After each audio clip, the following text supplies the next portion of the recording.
We're going to start in shoulder opener. So come lying on your belly. Stretch your right arm out to the right. So it comes straight out from your shoulder.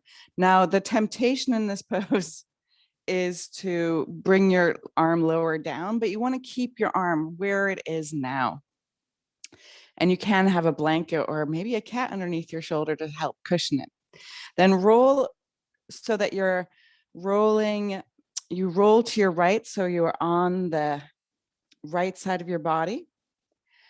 And then you're going to bend your knees and hug your knees up to your chest and bring your feet, one foot onto the ground or both feet. Stretch your, if you're ready to go a little deeper, you stretch your top arm up to the sky and then turn your hand and reach down and see if you can hold hands. And you have to turn your palm, and you might turn your other palm up, but if it doesn't reach, that's still fine. You can just bend your elbow and let your arm kind of be twisted behind you. Exactly. I find it is a little bit more open if you bend both of your knees and bring them up to your chest, Magnus. Yes. And then if you want to go deeper, you can bring your left foot onto the ground behind your right leg. But wherever you are, maybe you need a pillow for your head. Take a full breath in, and with your exhale, just sigh it out through your mouth.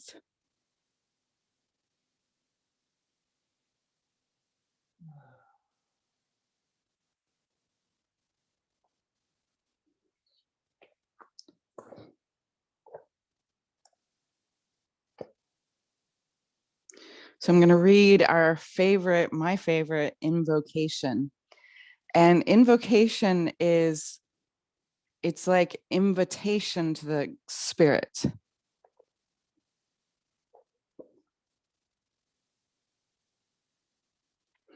Infinite stars, infinite space, source of the knowledge of the worlds, giver of thoughts that empower creation, transforming light into the elements of matter, radiate before my mind the 7 keys that unlock the doors of the mystery temple, that I may enter and fulfill my purpose for which my birth initiates.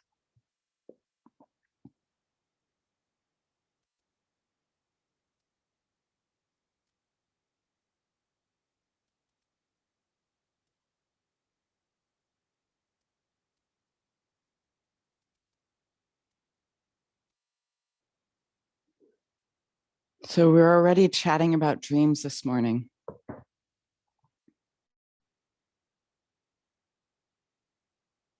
There are whole schools set up in the pursuit of understanding dreams and becoming like awake in your dreams. And there's a long, long tradition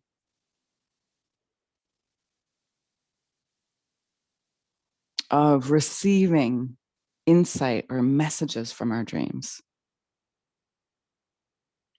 connected to many different esoteric schools.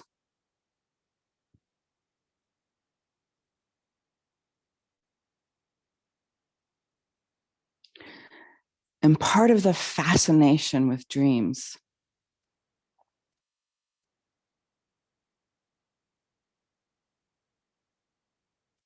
is that there is something different available in our dreams and in our waking imagination, no matter how wild it is.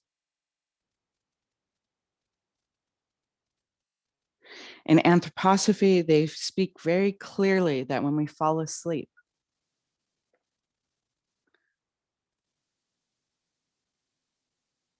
our physical body and our etheric body, you can think of this as the pranamaya kosha, if you study Vedic, or the life body, stays in our bed. But the rest of us, our astral body and our ego, our higher ego, leave our physical body and move up into the spiritual realm or into the invisible world. And our astral body, you can think of this as our body of ideas and desires, kind of like maybe our mind body. And the I, or the ego, we often speak so disparagingly about our small ego, but it's not just that sense of small ego self, but it's this higher self. Nearly could think of maybe a way to imagine that self as the selfless self, the self that knows our interbeingness connected to all worlds. Roll onto your belly, wiggle your fingers. You might even notice the color of your hand has changed. Moan and groan. And even if you didn't want to move your arm, notice when you move it, sensation comes back.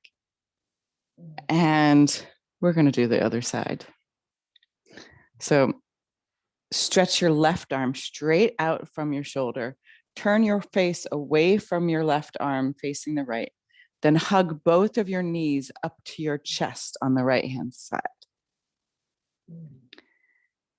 And then stretch up with your top arm, your right hand, and reach back and see if maybe on this side it might be different than the other side. You might be able to hold hands. Or maybe you just bend your elbow and let your arm wrap around behind you, feeling a nice healing, intense pressure on your lower shoulder. Now, if you want to go deeper, bring one foot at a time onto the yoga mat.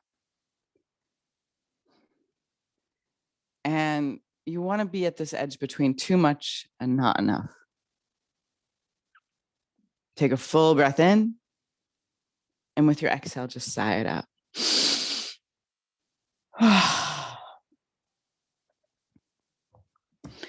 So while we're asleep, there is a belongingness not only to the planet Earth, but to the heavens as well. That often in our wakefulness, we forget. So you've noticed how elusive your dreams are. You can even wake up in the middle of the night because of a dream and have, moments of, aha, that's it. And then you wake up in the morning again and it's floated away.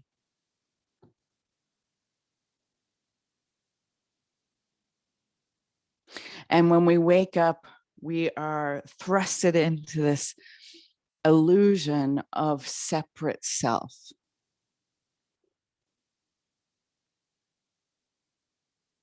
As if our body demarks a separateness, autonomy even.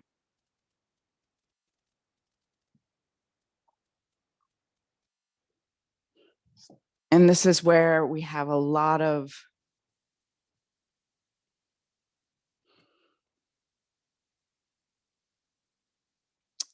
I want to say illusions alive. So this idea of like, well, you do whatever, it doesn't really matter to me. And I can do whatever, and it doesn't really matter to you, is how they would say in old England, hogwash. And the mystics, clairvoyance, and sadhus or ancient yogis, they've known this, that is illusion, that is Maya. Even in, modern Western yoga teaching, I received the message that you want to have everyone in the room lying in Shavasana the same way, because how the rhythms in our body work actually help the rhythms in our neighbor's body work as well.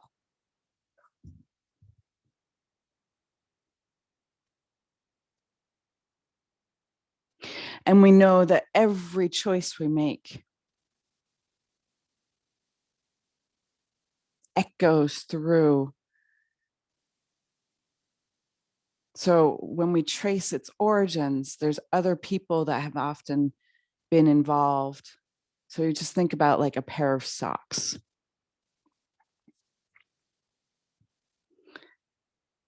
It used to be like, oh yeah, my grandmother made them for me, and she got the wool from the sheep that they keep and spun it herself. And yes, we have these wonderful occasions where, yes, maybe your dear friend Sabine has made you socks. But often we have no idea. And maybe those socks were made by, unfortunately, kids in a sweatshop. And what are the substances in it? Like sometimes it is wool, but often it's a mix of different things. Now roll back onto your belly, moan and groan, wiggling your fingers again. And then as a transition, we're going to shift into child's pose. And you can moan or grunt or cry quietly while you do the whole thing. Oh, feelings. And then cross your ankles and roll over your crossed ankles to bring yourself into butterfly.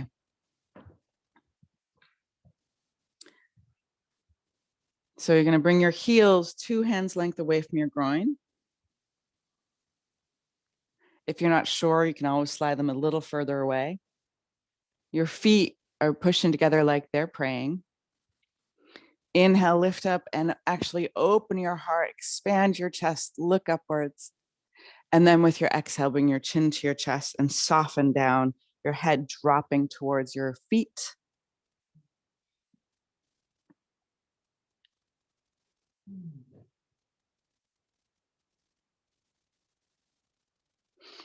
So back to these socks. So they might have been made in China. And they've traveled actually a long way to get to you. So that means someone had to not only nowadays, man the machine that made the socks, collect them, check them. It's gone through so many different hands.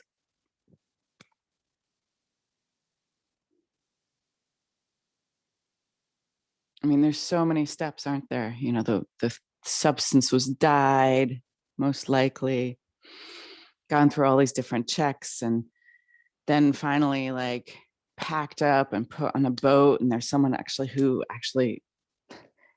is manning the boat or the plane and shows up in a shop where someone actually has to unpack them and put them away. And this is all before you've even come into the store to get the socks. Every choice we make has this long line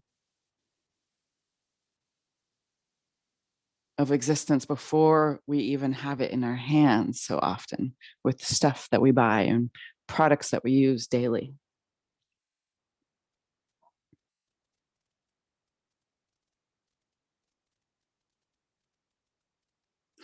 And the consequence of, for instance, just a pair of socks.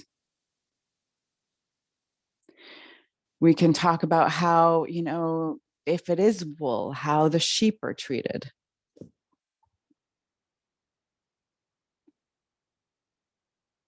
The consequence of what kind of dyes were used and how are they disposed of.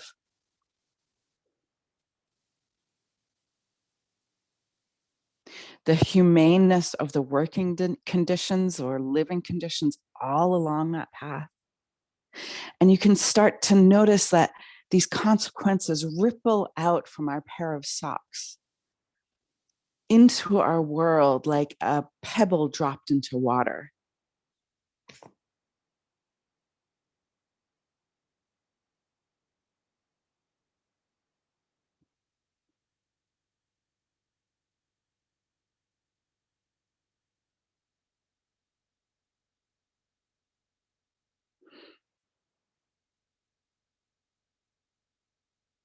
So my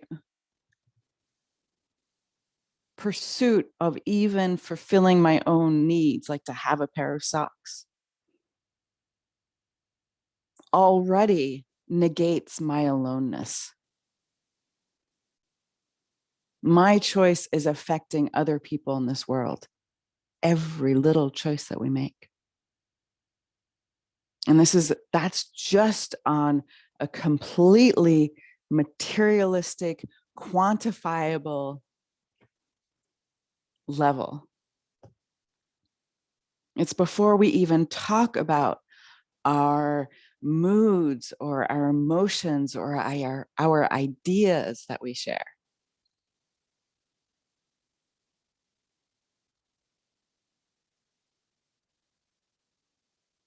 We're slowly starting to understand that if I abuse one of my organs, my whole being suffers.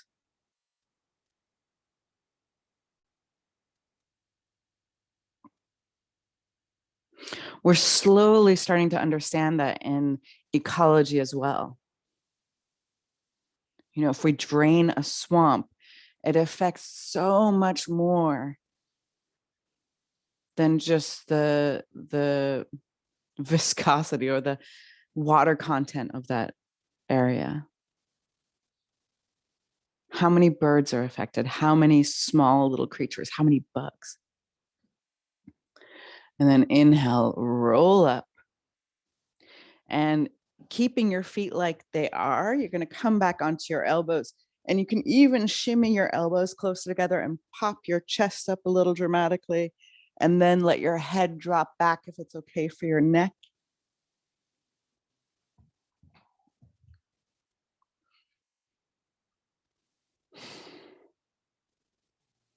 If it's not okay for your neck, you just keep your chin by your chest.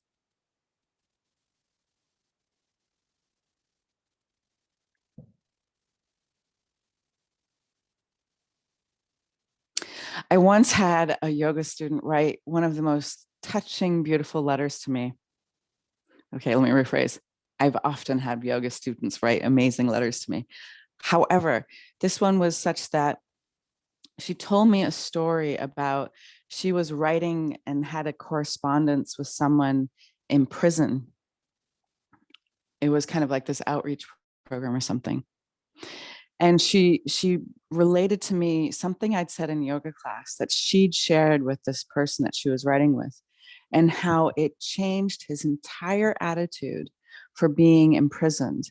And that actually this change in him led to his subsequent release.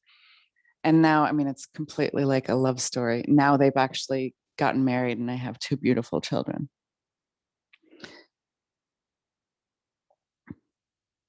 But what have you said to someone that echoed through their whole life and even, help facilitate new life to come into the world?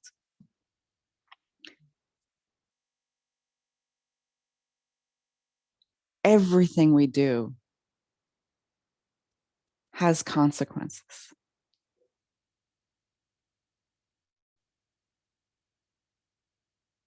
So part of this inner practice of self-realization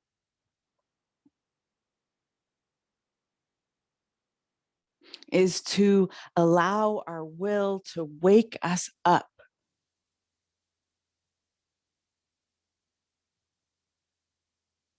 to how interconnected we are, both to other human beings, but the whole physical realm, as well as the cosmos. Let your elbows slide out to the side, keeping your feet as they are. Bring your right hand to your belly and your left hand to your heart.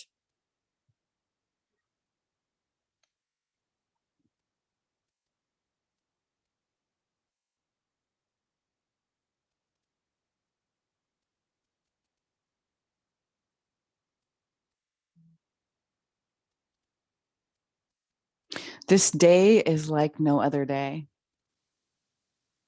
The sunrise was like no other sunrise. The people you see, even if you see them every day, or the cat you see, isn't the same as it was yesterday. And it's definitely not the same as it's going to be tomorrow.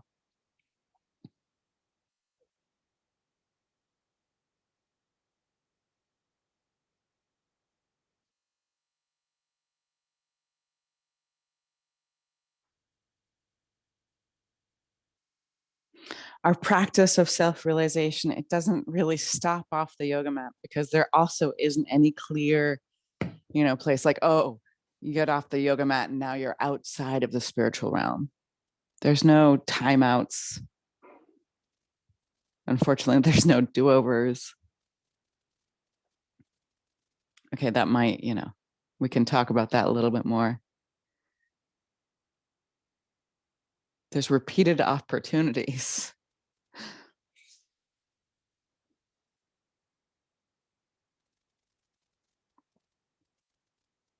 But this day and this moment and every moment is sacred because it never will be repeated.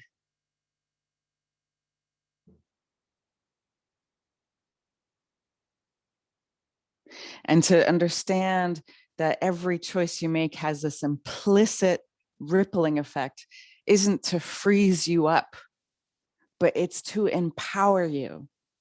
Because every act that you have, even the creation of a new thought, is a creative act where you have the opportunity to be more of a conduit for this beautiful world our hearts know is possible.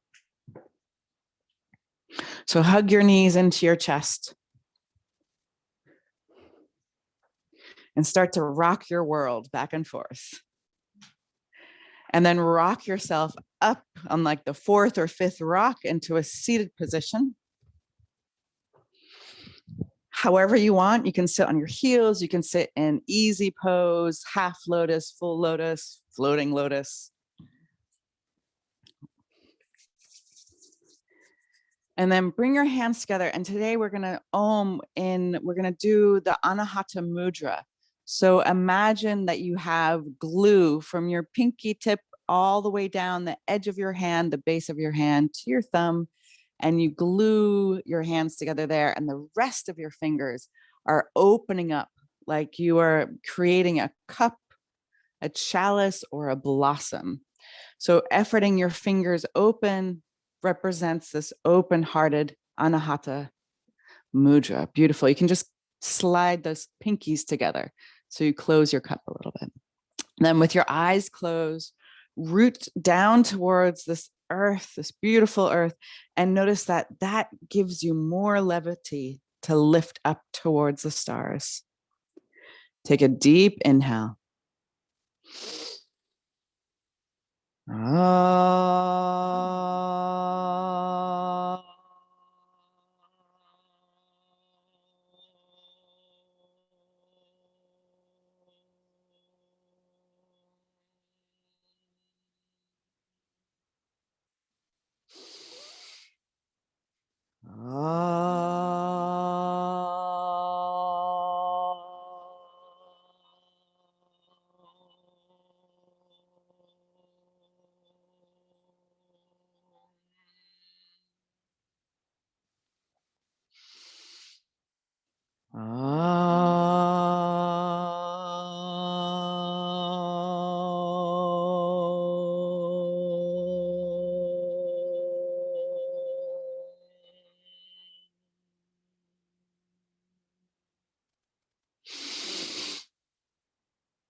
And release your hands down and roll into tabletop. And let's start by turning your fingers awkwardly inward. So your fingers or outward. We're going to take our hands in a couple different ways and just make some little circles, and notice that it's like warming up your wrists here.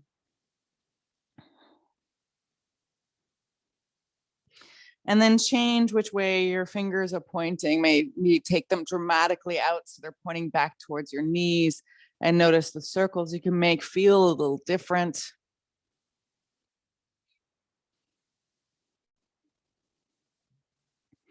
And then we can even flip over our hands so our palms are facing up and make little circles like that. Notice you can't carry as much weight on your wrists that way. And then find their lined up spot with your hands directly underneath your shoulders, your fingers. equally stretched out, your middle finger pointing forward to the front of the mat. Tuck your toes under, and you're just going to lift your knees like a couple of centimeters. And then with your knees slightly lifted, maybe shake them back and forth. Tick, tock, tick, tock, tick, tock. And then start to make some circles, keeping your knees bravely bent. And then start to extend your legs and reach back to downward facing dog. Take a full breath in, and with your exhale, maybe sigh it out. And then alternate lifting up one heel and bending your knee, lifting up the other heel and bending that knee. So you're doing a little dancing move in your legs. Take a full inhale as your hips lift up and back, bending your knees just slightly. Empty your breath all the way, look forward, and then while you're holding your breath out in Kumbhaka, just lightly hop your feet in between your hands. And then inhale, halfway lift, your chest moves forward. Exhale, let your head drop down. You can soften your knees as much as you need to. Root down and roll up. Stretch all the way up to the sky. Reach up tall. And with your exhale, Samastitihi. Inhale, stretch your arms up. Exhale, soften your knees and bow forward, letting your head drop towards the earth. Inhale, halfway lift, upper body parallel to the earth. And then step back to plank.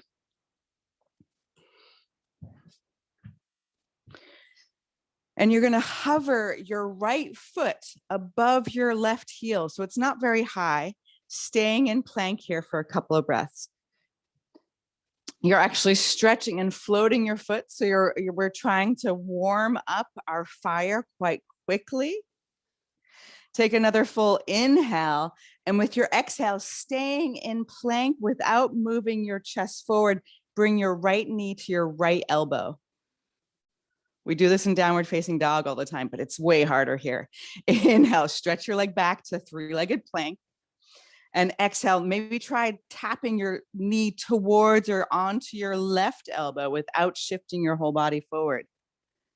Yeah, beautiful. And now this time, bring your knee to your nose. You're welcome to bring your nose to your knee. Notice your back curves.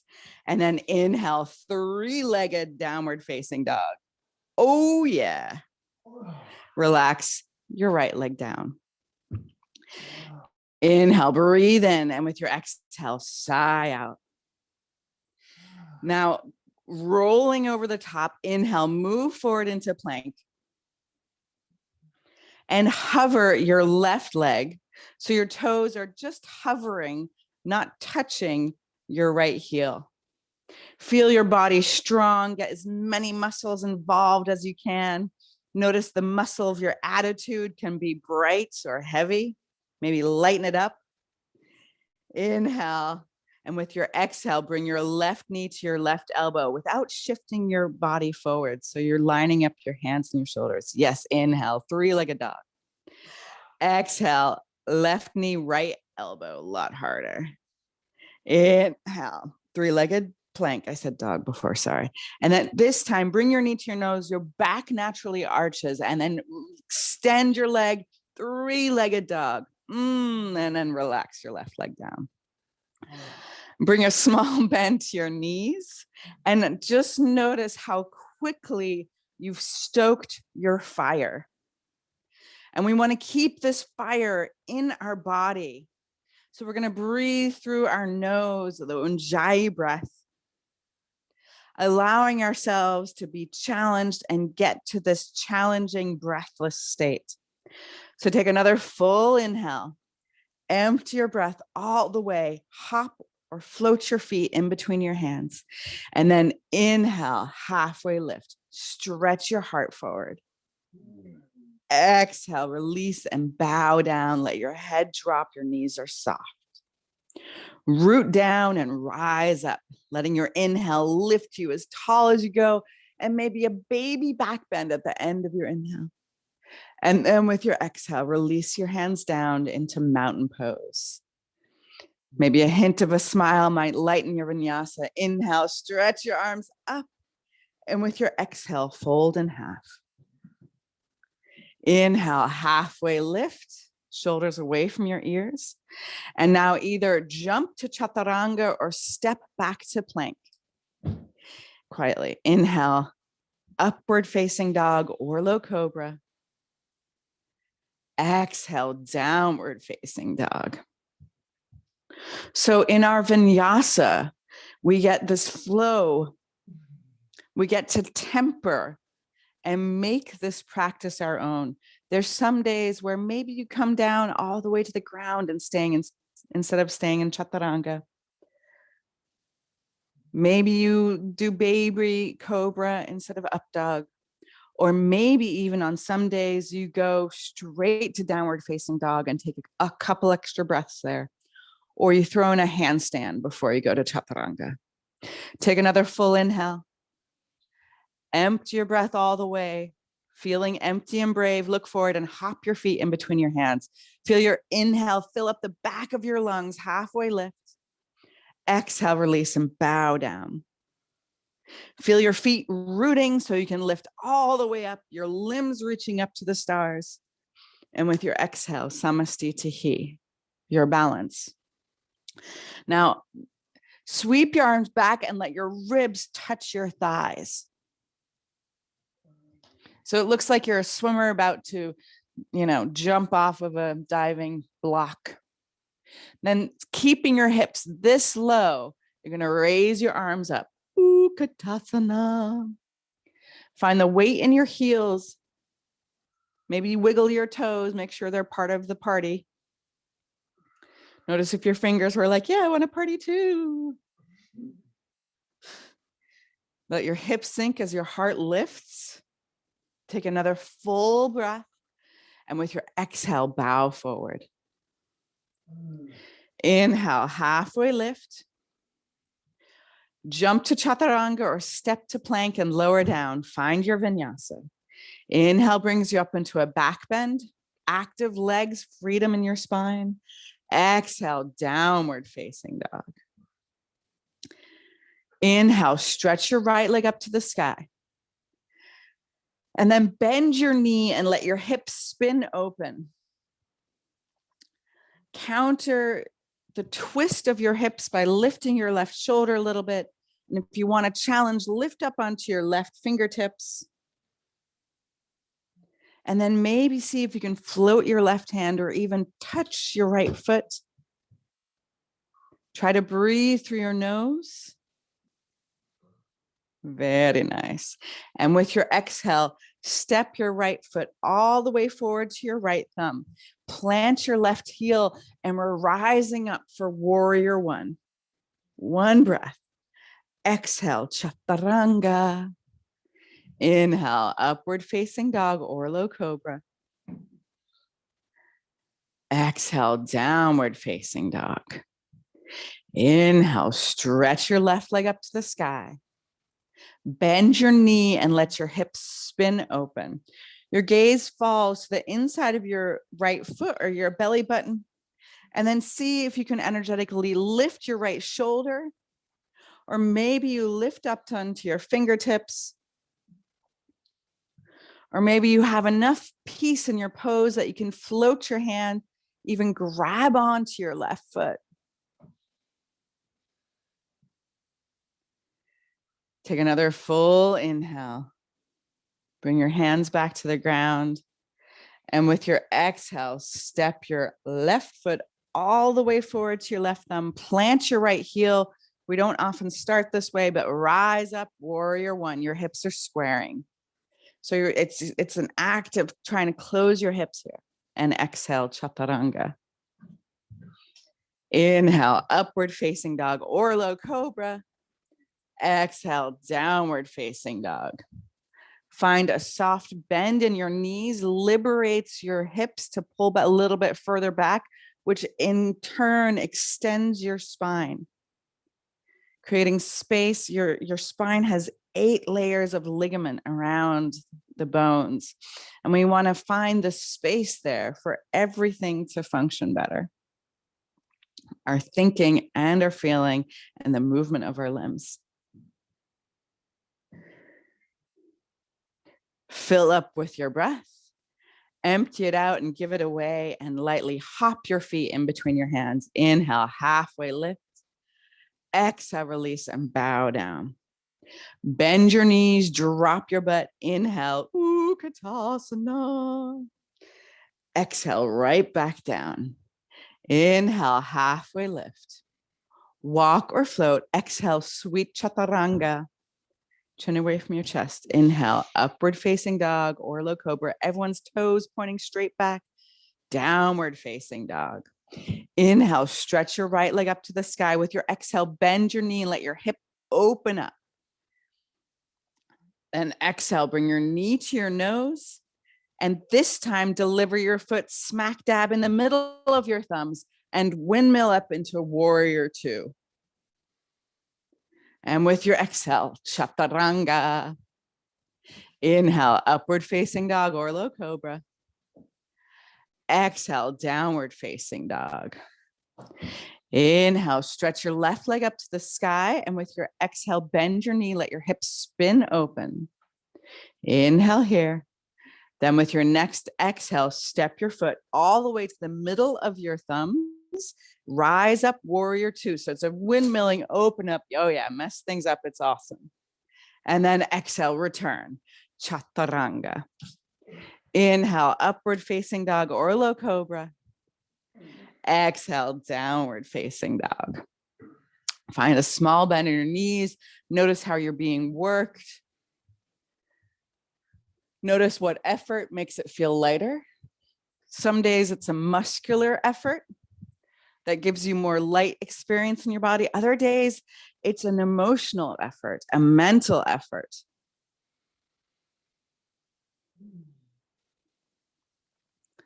Take another full inhale. Empty your breath all the way. Lightly hop your feet in between your hands.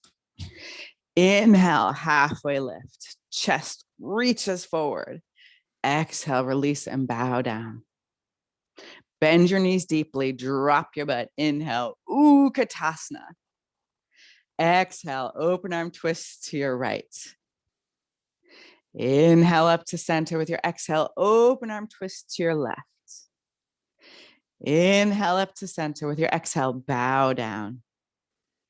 Inhale, halfway lift, walk or float. Exhale, chaturanga.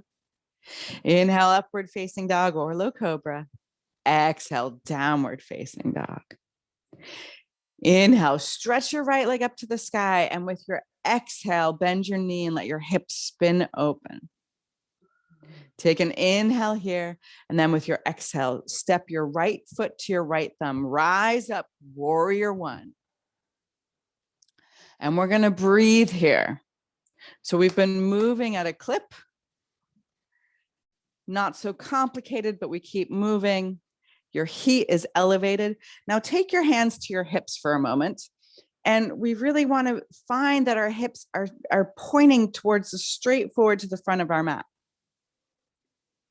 You can look back at your left foot and make sure your left foot and your left knee are in our agreement, and they're pointing about 45 degrees on the diagonal. You want to feel that you're organically stretching the yoga mat with your feet.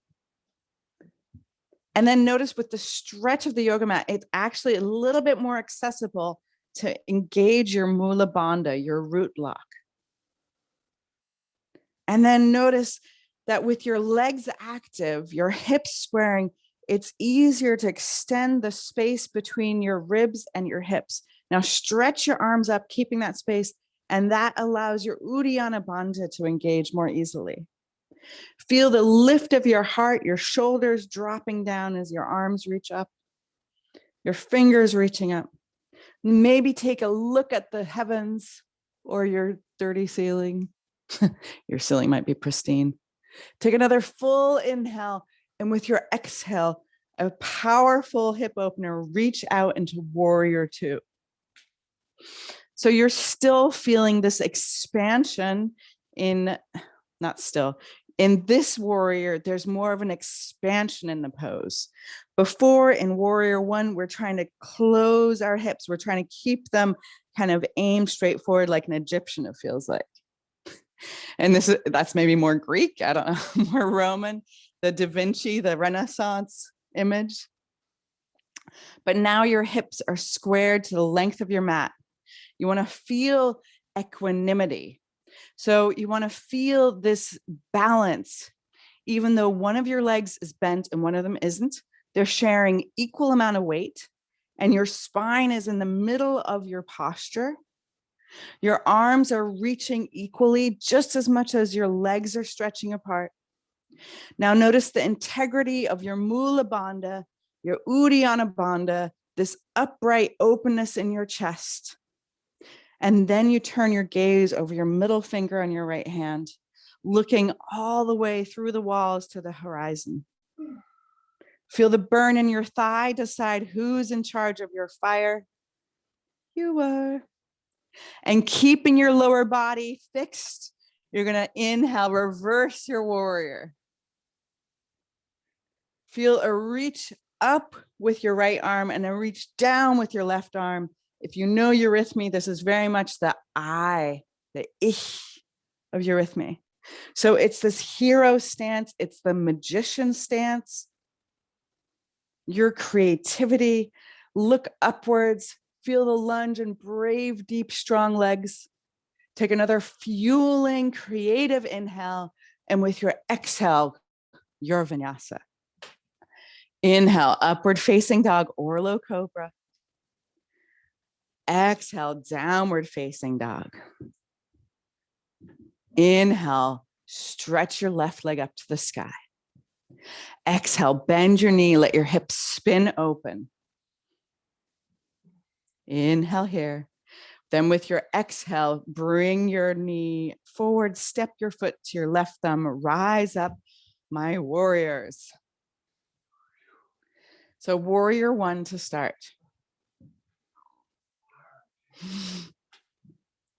So nobody is like, oops, I accidentally woke up in the morning and there I was a warrior.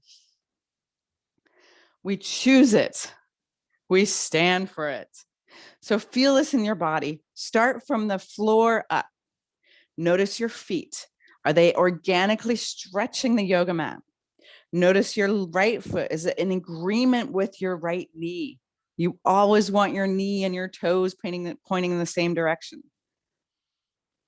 I guess this might be more of a general pose. Like imagine if your army was going in different directions. Yeah. Divide and conquer. It doesn't work that way. Lunge a little deeper into your left knee. Find the space in between your ribs and your hips. Notice the activity below your waist actually increases the freedom and sensation above your waist here. Maybe take your gaze upward. And then with your next exhale, extend and open up into this powerful hip opener, warrior two. So your tail is tucked. Your spine is like a plumb line from the heavens. You want to allow the space in your spine to create space in your Sushumna. This middle column of your body is the vehicle into which we have experience of joy, of bliss, of God.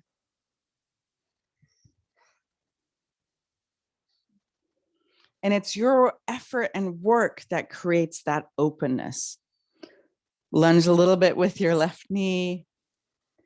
Feel your hips lined up underneath your heart. Feel your heart lined up underneath your head. Your gaze is going over your middle fingers on the left hand. Feel the inner left thigh rooting up to the stars, and then keeping your legs strong. You got this. Reverse your warrior. So your legs, your earthbound legs are strong and staying in your warrior two stance, and your upper body is reaching upward as the hand that you're not looking at most likely is reaching downwards. The dynamicism of this posture is part of its power, its warrior power. And the gaze isn't straight in front of you, it's up towards the heavens. If that's too much for your neck, it's down at your back foot. Take another fueling inhale, and with your exhale, vinyasa. Inhale, upward facing dog or low cobra. Letting your breath lead you, exhale, downward facing dog. And then with your knees a little bit bent, take a nice full fueling inhale, empty your breath all the way, and maybe you're able to jump your feet through your hands and come onto your butt, or maybe that's more of a 3-part experience.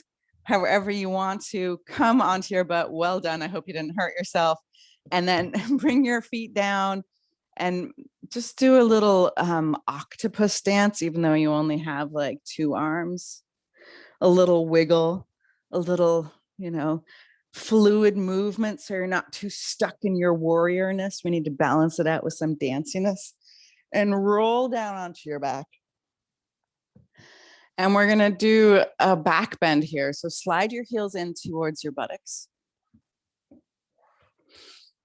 You want to feel that your feet are hip distance apart. So often it's not the size that like changes depending on the week or whatever.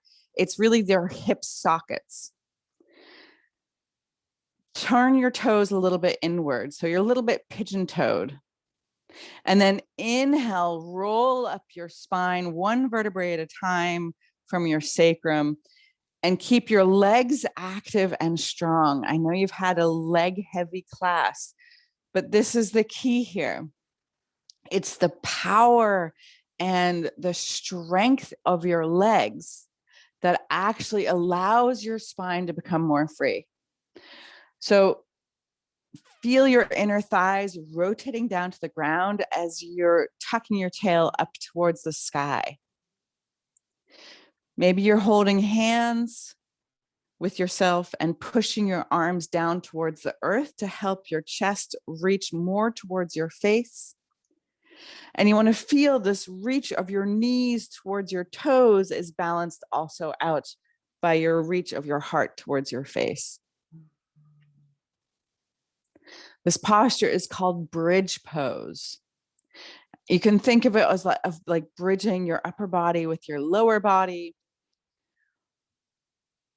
You can think of it as, this divide of rooting into your earthly body to find your heavenly existence.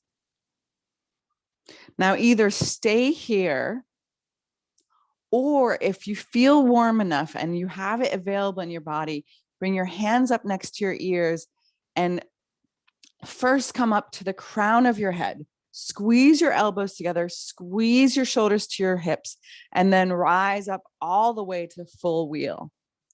So where bridge is moving is a stationary thing, bridging 2 divides. Wheel is much more of a communication thing. Imagine you're rolling. Find the power in your pose by rooting through your legs. Squeeze your elbows together, Magnus.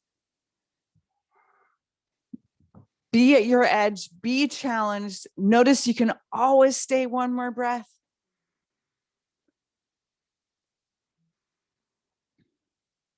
And then peacefully, without a rush, bring your chin to your chest, lower down to the ground. You're gonna let your knees drop together and your feet slide out just to the edge of your yoga mat. Bring 1 hand to your heart, 1 hand to your belly.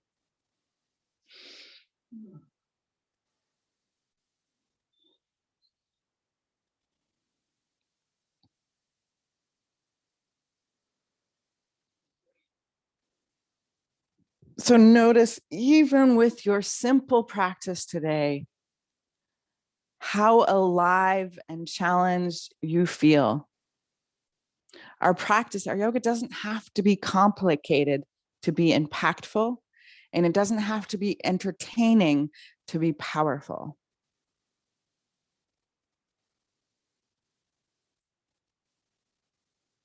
Hug your knees up to your chest. And then take your arms out into a T, palms facing down. And slowly drop your knees to the left. Keeping your knees lifted. Yes. So you don't want to have your knees go lower than your hips. And once your knees have dropped to the ground, feel free to take your left hand and hold your knees, and maybe even, feel your right hand and turn your gaze toward it as you root your right shoulder blade down to the earth. Notice by engaging your abdominals, you actually support the twist. Take a full breath in, and with your exhale, sigh it out.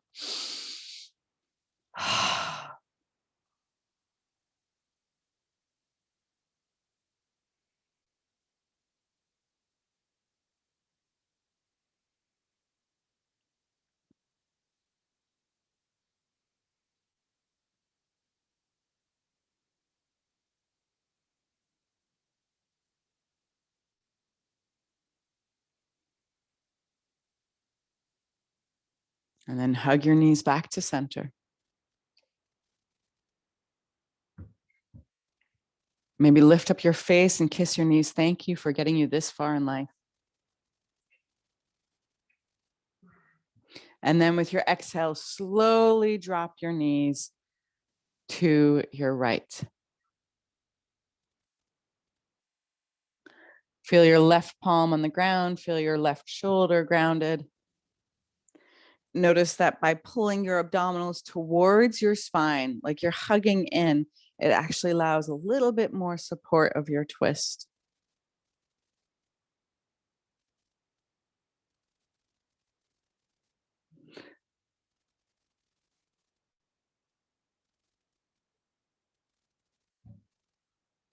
Maybe breathe in something that's challenging and still difficult. And with your sigh and your exhale, breathe out something you want to see in the world. Love, joy, a prayer. Just like every thought is a creation, an act of creation. Every exhale is a sharing. So what do you let ride on your breath to ripple out into the world?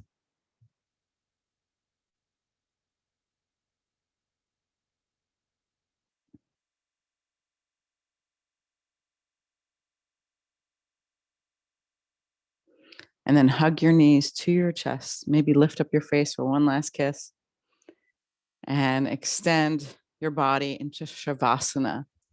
Feeling the solidness of the earth help you soften and release. The practice in Shavasana is while your body rests, your attention stays in your body or in the room in this moment.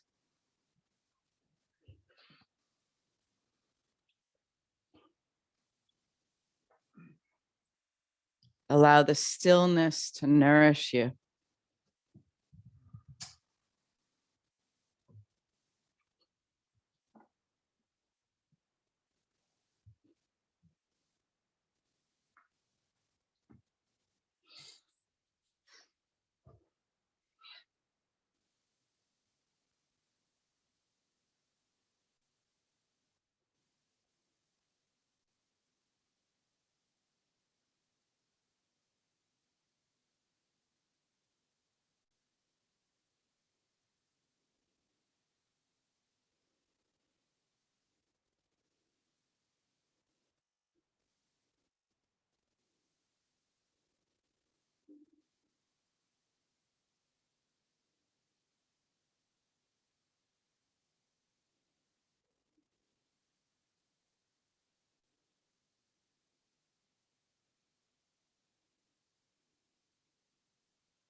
With your next inhale, invite your awareness to the edges of your body. Wiggle your fingers and your toes. Maybe stretch your arms long over your head on your inhale, and on your exhale, curl into a ball and roll onto your side, just hugging your knees to your chest, and feel this cosmic vibrancy in your body. And then help yourself up into a comfortable seated position. Allow your hands to meet at heart center, and let's close with an Anahata Asana again. So with that, we're gonna open up our fingers, thumbs connected to the breastbone. It's this tender effort with the hands. Yes. Close your eyes, root down to rise up. Empty your breath all the way. Take a deep inhale.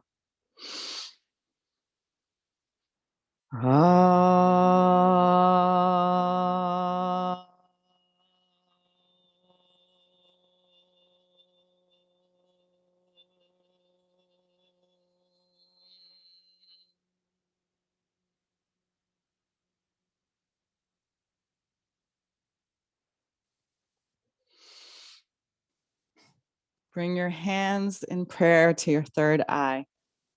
Invite the divine light. And as we bow down, together we say, Namaste. And so much love. Make some noise.